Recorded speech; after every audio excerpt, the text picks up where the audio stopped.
as the book title says, Unseen Body. So it tells some kind of story of your life. So it does capture the decisions you've made in your life, the things you've done that might be kind of secret to that person and maybe to a few others that knew him or her well.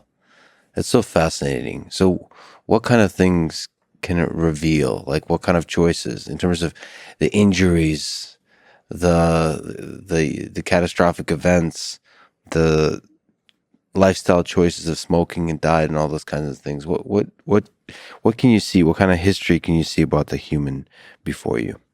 So all those things you mentioned are things you can see. You can, take the skin, for example, right? Most things that happen to us leave a mark, as I say, a kind of a story written in the language of scar, where it tells you injuries you've had. And same thing with animals.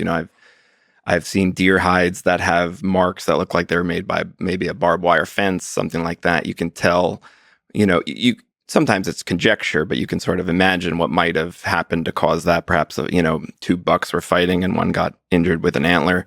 And the same with humans. I have scars on my body, and when I notice them, I remember what happened. I got a big cut on my hand when I was 13, and it's still there, and I remember what happened, every time I look at it. And so in that way, only I might know that story, but other people, when they dissect me and notice the same scars, they can kind of, it can fire their imagination as my cadaver, did for me. They know that there is a story there.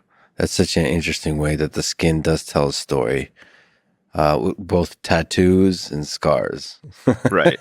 And some of the fun you've had and some of the damage you've done. Right. And even when I evaluate a patient, can use scars to help me make medical decisions. So for instance, someone that comes in with abdominal pain into the emergency room, you can see scars on their abdomen that tell you about, the past kind of activities of a surgeon, perhaps. I recognize the scars that are left when someone has their gallbladder removed, the scars when someone has their appendix removed, when someone's had a hysterectomy, and that can tell you what it might be or what it isn't. If someone doesn't have an appendix, their abdominal pain's not appendicitis, end of story.